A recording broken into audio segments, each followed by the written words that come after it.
Hey, and welcome back to the FFP. Thanks for joining me here as we're going to have fun in this video and we're going to break down our top candidates for our comeback players going into 2019. This is a video we're excited about because being able to get comeback performers, especially in fantasy, is going to have a really huge impact on your ability to succeed. These guys are obviously a little bit underrated because of recent struggles or whatever it may have been last year, and so being able to capitalize and understand which players are going to bounce back and get back to really who we know they can be. Finding those guys properly is a really great way to get some huge talent at a very affordable cost right at the right round, not having to take these guys too early. It's a pretty simple topic, but we're really excited to do it. This is a video that needed to happen for a long time, and we apologize for the wait. Without any further ado, let's get into it, except for one more thing I do have to mention to you guys, which is that there will be timestamps in the description so that you don't have to watch the whole thing if you don't want, if you're just not interested in a player, whatever that might be. However, I do, of course, encourage you to watch all of the players because really understanding the whole league dynamic and being thorough is very important for fantasy. But again, let's not waste any time. Let's just get right into it and talk about maybe a little bit of an obvious player at first.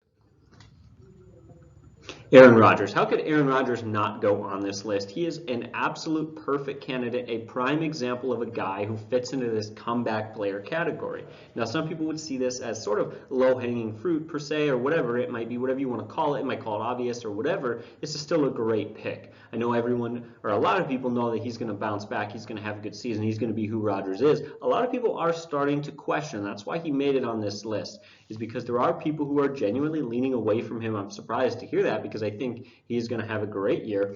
Of course, he's a fantastic quarterback. Now, over the last 2 seasons, averaging just 20.5 touchdowns per season, he has struggled.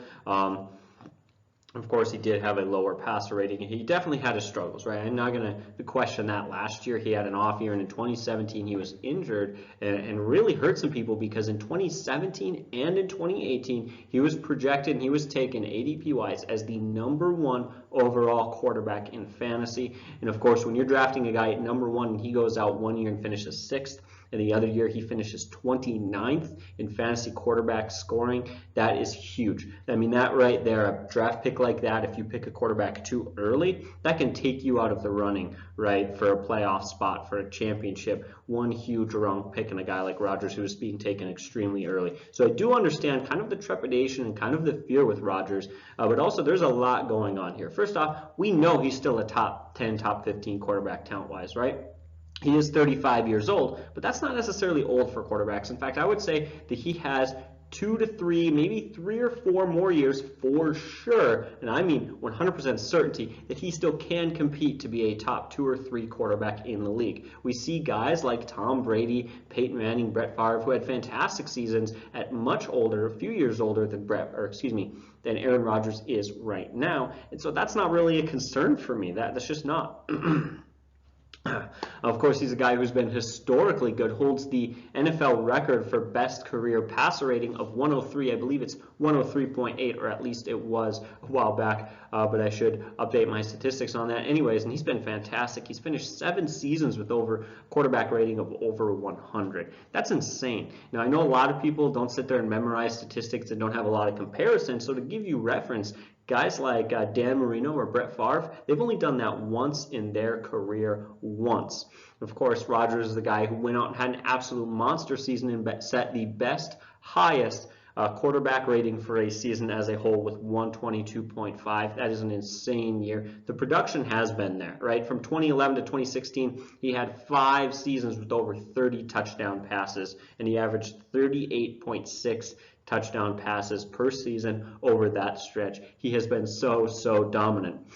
And then, of course, again, we mentioned the last 2 years of the struggle. One, he only played 6 games, and he was actually on pace for 43 touchdown passes. That was in 2017. He was another fantastic year. Really, the only struggle was 2018. And for 2018, yes, he did have an off year, and I'm not going to pretend he didn't. However, his off year is a lot different than most quarterbacks' off years. In fact, he had a touchdown interception ratio of 25-2. Most quarterbacks who enter the NFL would beg for a year like that, let alone to be able to call that their off year. I think that Aaron Rodgers has everything going for him going into this season. And of course, he had some struggles with Mike McCarthy. That offense was struggling. Now they bring in Matt LaFleur, who is expected, who has stated, and who has talked about multiple times how he is going to play that offense to Aaron Rodgers' strengths. What you got to love and feel comfortable about is that offense and that team as a whole, that franchise as a whole, is built around Rodgers, so they're going to do what's best for him. And then again, it's not just that Matt LaFleur is going to commit to him. A guy like Mike McCarthy last season wasn't very committed to him. In fact, they had a lot of differences in play calling and offensive approach and some scheme differences that I think really impeded Aaron Rodgers. Aaron Rodgers is sort of the LeBron James of the NFL, where when he's on that team, he needs to be in control and he needs to run things his way. And when he does, he can have some huge, huge numbers.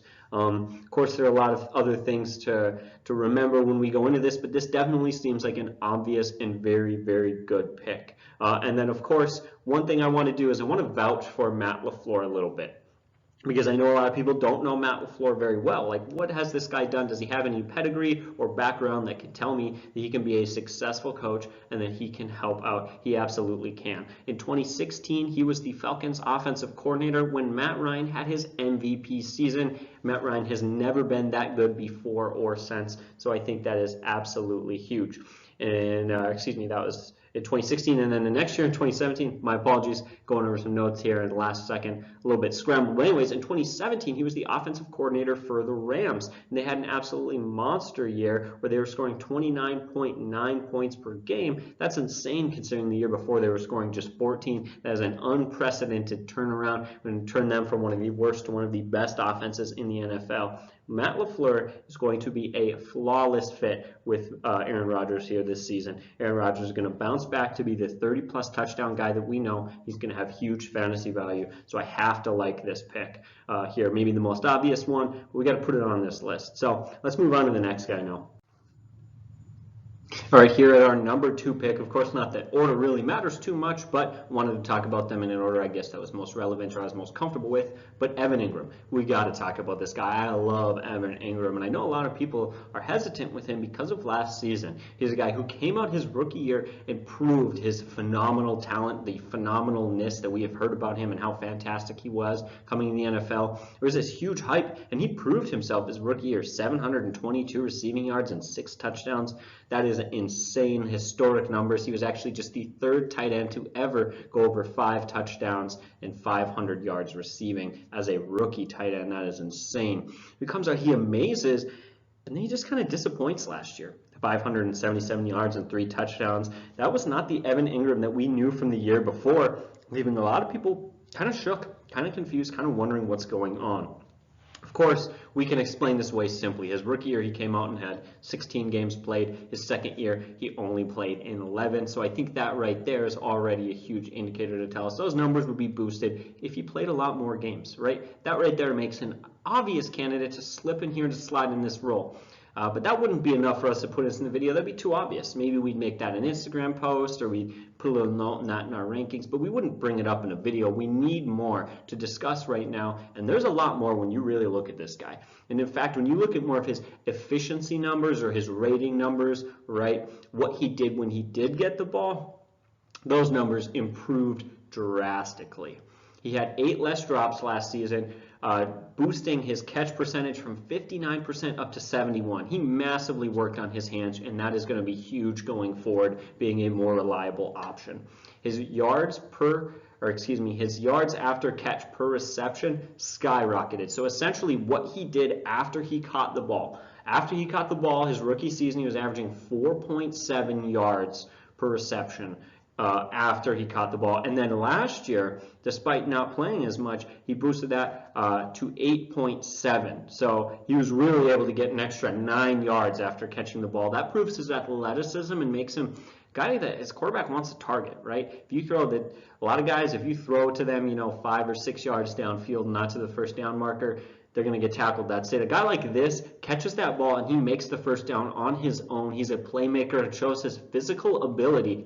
And along with that catching percentage boost, tells you that this could be the best and most reliable option in the passing game for the Giants this season, of course, now that Odell Beckham has left. He's been absolutely insane. And then, of course, Final thing that I really like to look at is his passer rating generated. So when quarterbacks threw him the ball, what was their passer rating? When he was targeted, really, basically how efficient was he? Was he getting the job done? His rookie year, he came out and had a passer rating of 82. That's pretty good.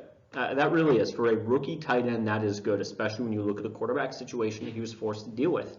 But you know what? He came out last year, boom, he destroyed that number. He went up to 115.6. That's like 35 points better, something around there. It's over 30. It's insane. He made a huge leap forward last year in the way that he played the game. He was absolutely phenomenal, and I love what he was able to do. Boom. I don't think there's any arguing. This guy came on as a rookie and played good, played even better his second year, and going into his third year, we've seen some development, and I like him. Really, the only question for him being on this list is, could he bounce back, or is he going to have some struggles because Odell Beckham has left? That's the fear, and that's the concern for that offense, and I absolutely think that's a justified question. And that's something that we had to spend a lot of time looking into, and yet I'm actually encouraged now. After looking into some of the statistics and kind of looking through some of the games, I won't bore you with an entire game log of stats, but he actually played better when Odell Beckham was out. The final 4 games of the season, he played without Odell Beckham. He actually improved. Over that span, he had at least 75 yards receiving in every single game, which is huge. If you're in leagues like I am, that's a bonus. Tight ends get bonuses at 75 yards in my leagues. That's awesome right there. When you can get 4 games in a row with a bonus, that is huge. So he managed to do that every game. In fact, he was on pace. If he had that 4 games throughout the whole season, he was on pace for 88 receptions and 1,300 yards. He played phenomenal over that stretch. Now, he did struggle to find the end zone over that stretch, but it was just a 4-game span. We'd imagine some fluctuation. If that 4 games really happened over a 16-game stretch, maybe he'd drop in the yards and catches a bit and only finish with 80 catches and 1,000 yards, but that 1 touchdown would probably boost up to about 5 or 6, and he'd have a good season. I absolutely love Evan Engram in this spot, and I think that there is no arguing that he's going to benefit from the added targets when Odell Beckham is gone. He's healthy now. He is a clear, solid bounce back performer. And with other guys at the tight end position, like of course we have Travis Kelce, we have Zach Ertz, we have George Kittle, and of course a lot of people are still kind of getting hyped on now getting healthy. Hunter Henry is a guy who could go under the radar, as really could finish being top 2 or top 3 at the tight end position, but you won't quite have to draft him there. I think he's a very good, valuable pick. Let's move on to our next guy though. All right, now it's time to talk about David Johnson. So this is a guy, of course, a lot of you guys watching, I love you guys, our viewers. You guys know a lot about fantasy, so I'm not going to pretend to surprise you. But for those of you who may not know, who may not remember, a little crash course on David Johnson. Comes out 2017, is phenomenal, is insane, was the #1 running back. I think he had like 19 or 20 touchdowns that year. He was absolutely off the charts. Goes into 2017 as the #1 ranked running back. He was #1 overall according to average draft position. He was the top fantasy guy to get, and then boom, he comes out, gets injured, and just disappoints. It was just awful. I believe it was a wrist injury or whatever it was, but he just, boom, terrible year. Skip that, right? Injuries, we can't count that. We skip, so boom, we come into 2018. He bounces back from that, and that he's able to play, but he's still recovering from that injury, and the offense is awful. He gets a good volume of play, and he's a huge part of that offense, but he had disappointing production. I believe just 3.6 yards per carry and didn't manage over 1,000 rushing yards. It was not his best season. But I think he's in line for a huge bounce back season this year. Now, first off, we predicted last year. We talked about how that offense needed a better quarterback and needed a better situation. In fact, they finished last in the NFL, scoring just 14.1 points per game. We were not surprised at all that he struggled because of that. It was something we left in our rankings, in our notes. We talked about it in our videos. So don't get us wrong. When we say going forward, we're more confident in him. I absolutely think that's for a reason. We'll talk about that reason for a second. And I think it gives us a little bit of credibility as we sort of saw that coming. First things first, Josh Rosen is gone. No offense to that guy. I'm sure he's an awesome dude, but that is the first step in turning that offense around. It's important to note that athletic quarterbacks, like they just drafted Kyler Murray, are huge, huge, huge, huge. I don't know how many times I have to say huge to get the idea across. hugely more effective in their rookie seasons for helping out in offense. That's just the way it is. Their legs and their athleticism boost that offense and give something for defenses to have to contend with and to get used to while that quarterback really gets his arm down. That's going to be very, very important for Kyler Murray developing. That's going to be very, very important for that offense and, of course, for David Johnson. Of course, we like the new coach, I believe is Cliff Kingsbury. He did wonders in that Texas Tech offense, and he was, very young and innovative. I love that he was able to change some things up. We saw that, and like Sean McVay for the Rams, and so that right there is a huge sign, and really that there could be some positive change this season. We've seen a lot of offenses do that recently, especially with young quarterbacks, and especially in the running game. I wasn't really scripted, didn't do any research on this, but you know what I'm kind of thinking of right now? Lamar Jackson and the Ravens. Lamar Jackson did not throw the ball well, and Kyler Murray may not throw the ball well, but as long as they can work that offense out properly and use some option plays correctly and keep defenses in check, they could use that to their advantage to get that running game going. That was a historically good running game, by the way, right? You don't need an elite passing game to have open up the field for a good running game. They just need to be good. And so that right there gives me a lot of hope going into this season. Now, of course, many owners were disappointed last year, but in PPR leagues, he actually finished 9th in scoring simply by volume alone, just by getting the ball enough. So PPR leagues, he already had his bounce back season, it feels like. But of course, he'll continue to do that this year. And he's a guy who has a knack for the end zone. Let's not forget, some guys don't find the end zone very well. It's almost too physical in the red zone for them. That's not David Johnson. The guy has 42 touchdowns in 49 career games. That is huge.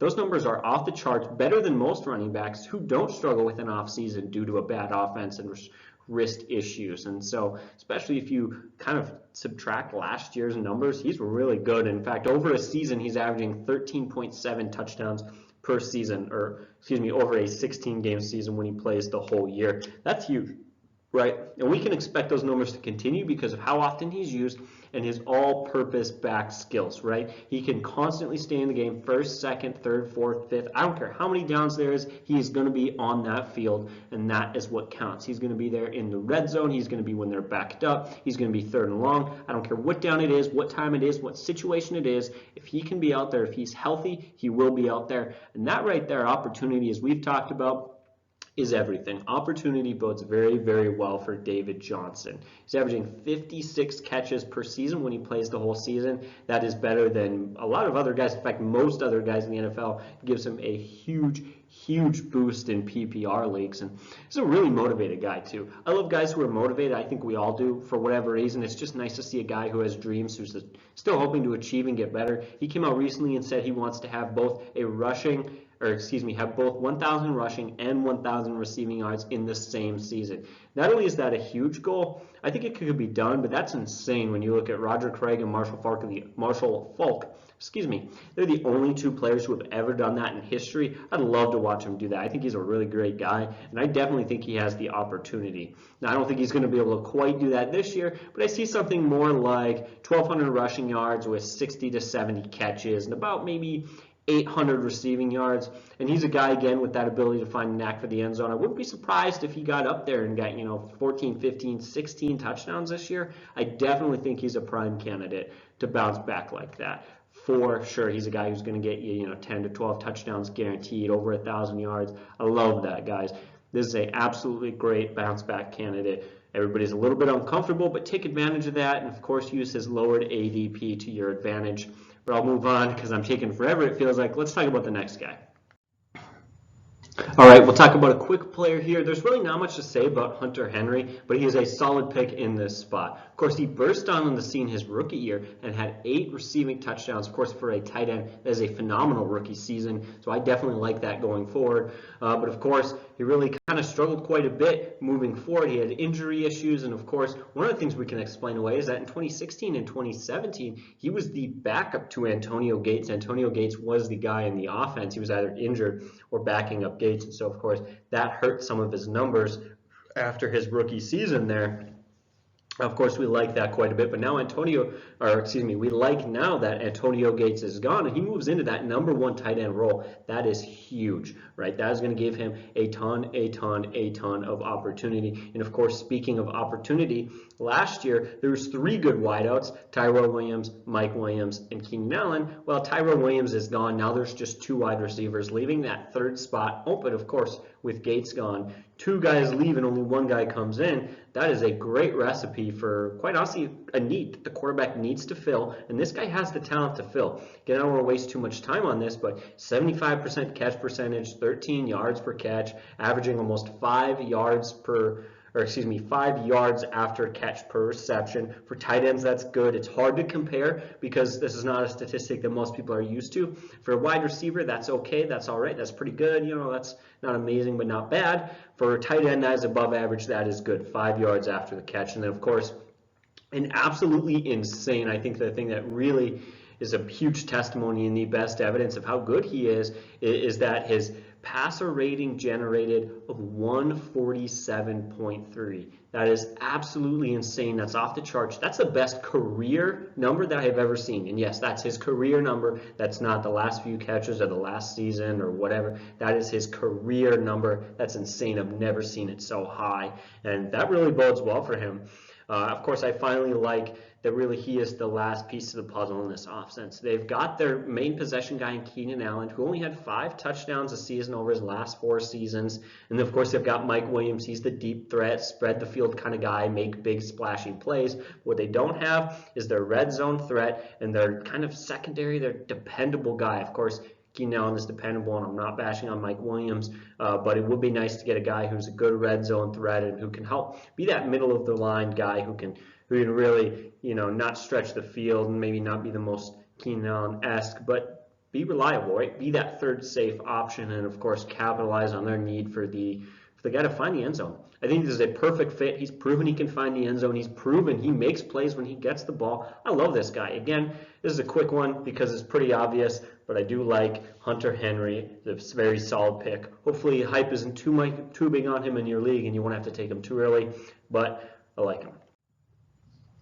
All right, now we come in here at this spot, and we're going to talk about Davante Freeman. Now, this guy has got some huge potential. In 2015, he was the number 1 fantasy back all season. He averaged, in PPR leagues, he averaged 21 fantasy points per game. He was an absolute monster. And then since then, he's had some struggles, leaving people to worry, to wonder, to be confused and afraid, and kind of stay away from him to the point where I believe he's being taken as the 20th running back overall, according to ADP.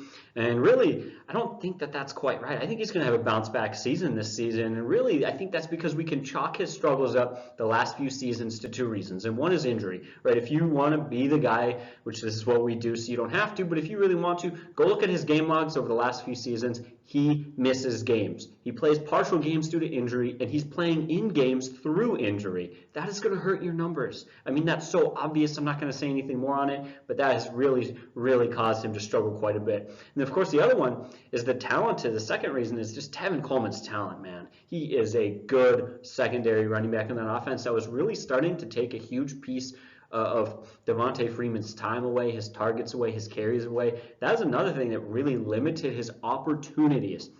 Now this year, Tevin Coleman goes to the 49ers, leaving Davante Freeman as the number 1 back in Atlanta. That is huge news. He is going to get his carries back. He's going to get his targets back, his touches back. This could be everything for him. But let's talk about some more things. First off, I feel like he's been in the league forever. He's only 27 years old. He is not super young for a running back, but he's not old for a running back. He has still got 2 to 3 very productive years left, and that bodes very well for him.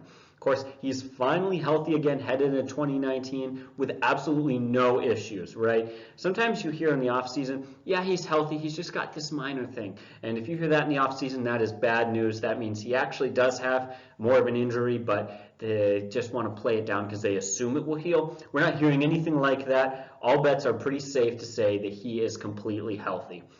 Of course, Now that Tevin Coleman's gone, that's good, but what else bodes well for him? Well, I like that Matt Ryan's been playing much better over the last few seasons, and that's seriously going to help him. Targets like Julio Jones, Calvin Ridley, and the development of a pretty good average tight end and Austin Hooper is going to ensure that they cannot face, or that he cannot have to face too many loaded boxes. Defenses cannot load the box on Freeman because they have to watch the passing game. So that right there is quite honestly, that's huge news for him.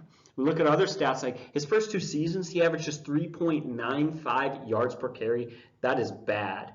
The last couple of seasons, last 3 seasons, it has increased to 4.6. That is way, way more productive. Guys, this is obvious, and I apologize if I sound like I'm talking down to you, but hey, more yards per carry, that's obviously a good thing, like duh, and so that's good news. That tells us that he's improving as a running back. He's also averaged 3.14 catches per game. That comes out to about 50 catches over a 16-game season. Those are huge numbers. Now, he is a slightly small guy, but remarkably, and I'm not even sure how, he just finds the end zone still. He had 1 season with 14 touchdowns and 1 season with 13 touchdowns, and he is looking great. As I mentioned before, he's being taken as the 20th, according to ADP, the 20th running back taken. That is way, way too low for a guy who me and Rob both think and are both very confident that his upside is him as a top 5 fantasy running back. Will that happen? Probably not, right? He's probably going to be a guy who's top 15 or top 10. The top 5 is maybe just a little bit too difficult for him, but I think a top 10 is easy. This guy has huge upside who, again, could become a top 5 guy who you're really taking as a low number 2 RB. That's insane. He's going to have a bounce-back season, and we're excited to see what he can do because he is a huge steal. But let's move on to our next guy. All right, now I think we got to talk about A.J. Green. First off, I like A.J. Green, and a lot of people are looking down on him for no reason. 2 out of the last 3 seasons, he's struggled fantasy-wise, but he struggled with injury and missed most of 2 of the last 3 seasons. So that right there, of course, puts him in the running in this category. He's a guy who can stay healthy and finish with a couple more good years. He will be considered for the Hall of Fame, and I very well expect that to be the case. He's a guy who was severely hurt last year and had an off year due to his injury. Andy Dalton gets hurt. Jeff Driscoll becomes the quarterback. Guys, quit fantasy right now if you don't know who Jeff Driscoll is and how bad he is, because it was awful. It was really a perfect storm of bad breaks to make him a bad fantasy value last year. And yet over his career, he has been elite. And I have no problem saying that, averaging 87 catches, almost 1,300 yards, and 9 touchdowns over an average 16-game season. That's phenomenal. At 31, him having 3 to 5 good seasons left is no stretch of the imagination. I very well see that being possible, almost even likely as long as he can stay healthy. And of course, he's excuse me. Of course, he's 6'4". He's got a good body, and that bodes very well for him. He's got insane, maybe out of all the wide receivers in the NFL, probably the best body control. He's got great hands. Even if he loses a step and isn't as fast as he's always been, he will maintain value because of his pure ability as a possession wide receiver. Now Dalton is healthy. Dalton's not a great quarterback, but he's a huge upgrade from Jeff Driscoll. Joe Mixon, with his sophomore breakout season, becomes a legitimate threat in the backfield and can help in the passing game. And with Boyd's development across from Green, that just means that A.J. Green's going to see less double teams, and that is seriously going to help his numbers, especially as he gets older. And so I very much like his situation for that. His first 5 seasons, he had over 1,000 yards, putting him in elite company. In fact, leave a comment down below if you can name any other wide receivers who had their first 5 seasons over 1,000 yards. It's a lot tougher than you think, that's for sure. In fact, I think I can only think of one guy, and even then I'm like, he might not have done it. But anyways, that's huge right there. And then, of course, on top of that, this offense has said they're focused. Coach Taylor came out and said that, he was really hired to be the coach. 2017, he was the Rams coach, and then he was our wide receiver coach, and then 2018, he was the Rams quarterback coach. And he's really talked about how he wants to make that a dangerous passing game. Los Angeles finished 10th in total offense during his time with the team. Cincinnati hasn't finished 10th in total offense since 2013, but we've seen some offenses turn around. Maybe the Bengals could do it. That's a bit of a stretch, but they don't need to be 10th for A.J. Green to have a bounce-back season. That's just a bit of dreaming that I think is slightly possible, but slightly out of reach at the same time. He's another guy who's quite a bit of a steal. Sorry, I'm reading off my notes here a little bit, having trouble remembering it all. But anyways, he's a guy who's drafted as the number 12 wide receiver, approximately in the 3rd round. He's essentially a 3rd round pick, but he can really finish as a top 5 fantasy wideout and easily be worth a high second-round pick. I don't think he's ever going to be worth a first-round pick simply because in the first round I'm taking a running back no matter what. But AJ Green is a clear, obvious choice as a serious bounce-back candidate. I love to see what he's going to do this season. Hopefully Andy Dalton and the rest of that offense will give him the tools he needs to get back to being the elite wide receiver that I know he is. Let's move on to the next guy, though. Let's not spend too much time. All right, now we got Derek Carr in this position. First of all, I have to apologize because I talked about Derek Carr in a recent video. I didn't even realize it until I had done the research for this, and it was a bit too late. But, you know, if the shoe fits, let's put him on this list. As I mentioned in one of the as I talked about one of the other players, this is kind of a small list. There's not a lot of players to pick from that I feel like I can legitimately put in here and say confidently that they fit in this role, right? As a guy who is going to, for sure, bounce back or to get to a higher place than where they were last season. That's kind of difficult to find sometimes. So here we are with Derek Carr. My apologies that we've talked about him recently. But anyways, he had a career low 19 touchdowns passes last year. That right there says, you know, maybe he could just get back to his touchdowns and automatically have some bounce back potential. But in 2018, he set a career high in yards per attempt, first down completions, and second best NFL passer rating that he has ever had. And so it's really weird that his touchdowns were low. That turns out to be struggles on the defense, awful running game, and no weapons in the wide receiving game, especially when they got into the red zone. So that was a huge thing that really showed. Another thing was that it was a really proof, because I think a lot of people will say that was a bad wide receiving core, but can we prove that? We can absolutely prove that. We don't like to spend too much time with it, but I have heard a lot of hate on Derek Carr lately of maybe he's just not the quarterback for the offense. Maybe that's right. Maybe that's right. But his struggle last year was not his fault. You look at, he had actually had his adjusted completion percentage of 78%. That simply shows he needs better weapons. He just does. He needs more help. He's going to get a huge boost this year in the running game with Josh Jacobs, who is the top running back drafted in the 2019 draft, a solid first-round pick. That is going to be huge in helping defenses focus on the running game and open up the passing game. Of course, that's going to boost his passer rating with the play action, and that's huge. He's been a guy who struggled in the play action passing game because the running game wasn't dangerous enough. You have to have an effective running game for the play action to really help, and this year could be the year that finally happens. Well, the NFL average quarterback gets a boost of about 10 points to their passer rating on play action because defenses are off foot and expecting to run and stuff. He didn't get that. In fact, I believe he actually got a little bit worse, or maybe it was like 1 point better. It was essentially the same. He's going to get that boost. That's going to help him, right? But that's not the only weapon he got. Let's not talk about, like, how can we not forget, or how can we forget and not talk about Antonio Brown? Since 2011, we've talked about this all offseason. This guy's first in receptions, first in yards, second in touchdowns, second in targets, fourth in yards per game. He's been the hands-down best wide receiver since then. He's still young enough to be one of the best, if not the best, wide receivers in the NFL. He doesn't have 4, 5, 6 years to be that way. But for this one season, maybe 2 seasons, yes, he does. Antonio Brown is a huge, huge talent. Now, I hate to talk him up so much because he's got some attitude problems. He sounds like a bit of a punk, but the truth is the truth. He is a huge, huge, huge piece to that offense. It's going to help Derek Carr a lot. And then, of course, having one good wideout's nice, but having 2 good wideouts, that's huge. And they went out and got Tyrell Williams, who I like as a sneaky pick. Last year, had 41 receptions, 63 targets, almost 700 yards, and 5 touchdowns. That's pretty good, especially when you consider that he was the number 3 wide receiver most of the season. In fact, in the first 8 games, he had 5 of those touchdowns, all 5 of his touchdowns. And then Mike Williams really turned it on. Remember, he's the first round, 7th overall pick. He finally became that guy they expected him to be, and that really demoted Tyrell Williams. But he's an ultimate perfect kind of contrast and complement to Antonio Brown, averaging 16 yards per catch, really able to stretch the field there, and 1/3 of his yards coming after the catch. Tells you how athletic he is. I think that's a great fit, great weapons, help in the running game. And of course, don't forget the awful defense that they have is a beautiful combination for Derek Carr. Beating 19 touchdown passes and being a bounce back player seems like a given. But let's move on because I feel like we got a few more guys, a couple more guys to talk about. Anyways, I feel like we're talking about a lot of quarterbacks this video, that's for sure.